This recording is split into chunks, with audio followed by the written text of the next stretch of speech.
Sabe aquele sentimento gostoso de lembrar da primeira vez que você viu seu filme de ação favorito? Aquele arrepio na espinha quando o herói finalmente vencia o vilão? A gente cresceu com esses filmes. Eles moldaram uma parte de quem somos, nos ensinaram sobre coragem, sobre lutar pelo que é certo. Eram tardes, na sessão da tarde, locadoras de vídeo com prateleiras cheias de promessas de aventura. Se você também sente essa nostalgia, se esses filmes marcaram sua vida, já deixa o seu like e se inscreve aqui no canal, porque hoje a gente vai mexer nesse baú de memórias. Mas nem toda memória é boa. Às vezes, Hollywood, na ânsia de ganhar mais dinheiro, pega dois universos que a gente ama e cria um pesadelo. Hoje, vamos falar sobre os crossovers de filmes de ação que nunca, mas nunca mesmo, deveriam ter acontecido. Aqueles encontros que pareciam geniais no papel, mas que na tela, bem, eles quebraram nosso coração de fã. Vamos começar com um que dói fundo. Alien versus Predador. Pensa comigo. De um lado, você tem Alien, o oitavo passageiro. Um filme de terror claustrofóbico, genial, dirigido por Ridley Scott, uma obra-prima de suspense e horror corporal. Cada sombra, cada silêncio era aterrorizante. Do outro, Predador, um filme de ação puro, com Arnold Schwarzenegger no auge, frases de efeito e um dos monstros mais icônicos do cinema. Uma caçada brutal na selva. Ambos são filmes nota 10, cada um no seu quadrado, perfeitos no que se propõe. A ideia de juntar esses dois titãs parecia um sonho. Quem venceria?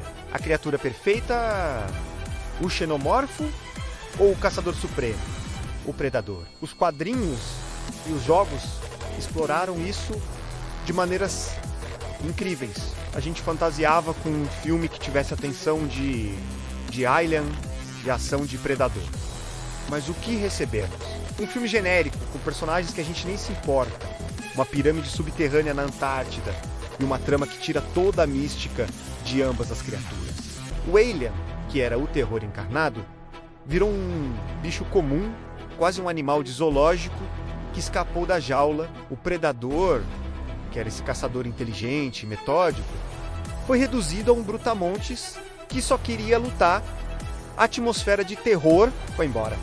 A ação visceral se perdeu em cenas escuras e confusas. Foi como pegar um quadro da 21 de Picasso, cortar os dois em pedacinhos e colar tudo junto, esperando uma nova obra de arte. O resultado foi um borrão sem alma. Eles pegaram dois dos maiores monstros do cinema e os transformaram em coadjuvantes de um filme B. E a sequência Alien vs Predador 2 conseguiu ser ainda pior, se é que isso é possível. Foi uma traição à nossa nostalgia, um soco no estômago de quem amava esses universos. Agora vamos para outro encontro que tinha tudo para ser épico, mas tropeçou feio. Freddy versus Jason. Aqui, a dor é diferente, mas igualmente real. A Hora do Pesadelo e Sexta-feira 13. Dois pilares do cinema de terror slasher dos anos 80. Freddy Krueger, o mestre dos pesadelos, sádico, inteligente, com humor ácido e imortal. Ele não te matava no mundo real, ele invadia sua mente, o lugar mais seguro que você tinha, e o transformava num parquinho doentio. Jason Voorhees, por outro lado, era a força da natureza, silencioso, brutal, implacável. Uma máquina de matar que não parava por nada. Eles eram opostos perfeitos. A mente contra a força bruta. A gente passou anos discutindo no recreio da escola quem ganharia. As revistas de cinema da época alimentavam essa rivalidade. A promessa desse encontro era o evento de uma geração para os fãs de terror. E o filme até que tenta. A premissa é interessante. Fred, esquecido e sem poder, usa Jason para criar medo em Springwood e voltar à ativa. Faz sentido. O problema é que o filme não sabe se quer ser um filme do Fred ou um filme do Jason. Ele fica num limbo estranho.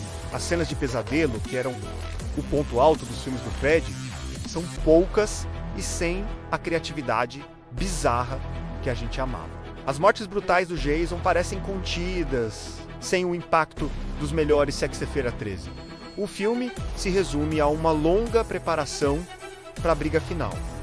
E a briga é legal, tem momentos divertidos, sim, mas parece mais uma luta de videogame do que o confronto climático entre dois ícones do horror. No final, o filme não satisfaz nem o fã do Fred, nem o fã do Jason. Ele transforma dois monstros aterrorizantes em dois lutadores de arena. A gente queria ver o terror psicológico de Fred colidindo com a brutalidade física de Jason, mas recebemos uma pancadaria genérica. O filme esqueceu o mais importante, o que fazia cada um deles ser assustador em primeiro lugar. Fred não era só um cara com garras, e Jason não era só um grandalhão com um facão. Eles eram símbolos dos nossos medos. E nesse filme eles viraram só uma desculpa para efeitos especiais e uma bilheteria fácil. E o que dizer de Robocop versus Exterminador do Futuro? Isso não virou um filme, graças a Deus, mas virou uma famosa série em quadrinhos e quase chegou aos cinemas. E só de pensar nisso já dá um calafrio. Pensa bem, Robocop é uma sátira social brilhante, né? Disfarçada de filme de ação. É uma crítica ácida ao corporativismo, à mídia, à privatização da segurança. Alex Murphy é um personagem trágico, um homem que teve sua humanidade roubada e luta para recuperar dentro de uma casca de metal. O filme é violento, mas também é inteligente e emocionante. Do outro lado, O Exterminador do Futuro, uma saga sobre destino, tecnologia e a luta da humanidade pela sobrevivência. É uma história de paradoxos temporais, de uma guerra desesperada contra uma inteligência artificial que decidiu nos exterminar. É sombrio, tenso e filosófico. Agora junta os dois.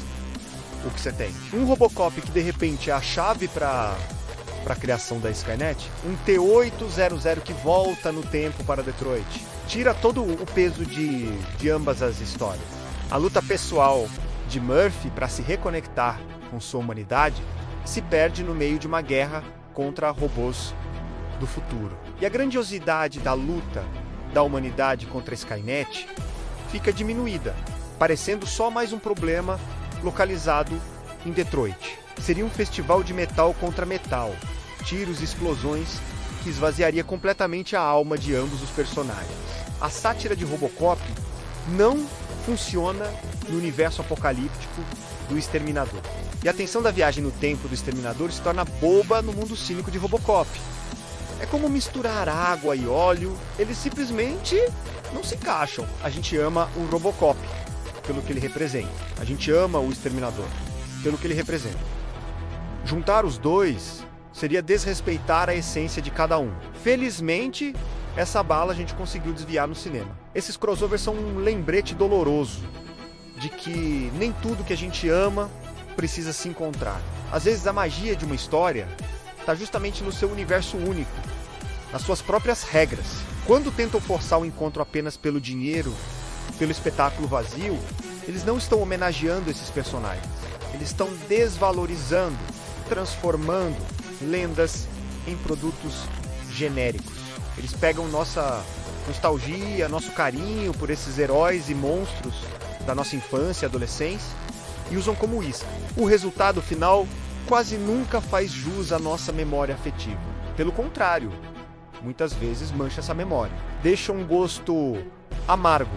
A gente sai do cinema não com aquele arrepio bom da aventura, mas com uma pontinha de decepção, de tristeza, como se tivessem pego um pedaço da nossa história e o transformado em algo que a gente não reconhece mais. A verdade é que os melhores crossovers acontecem aqui, na nossa imaginação. Naquelas conversas de bar, naquelas discussões de internet, naqueles sonhos de fã. É lá que o Alien continua sendo o organismo perfeito, o predador, o caçador supremo, e Fred e Jason, os pesadelos que nos mantinham acordados. Hollywood deveria aprender a deixar algumas coisas sagradas em paz. Se você também se sentiu traído por algum desses crossovers ou se tem outro exemplo que te marcou negativamente, comenta aqui embaixo.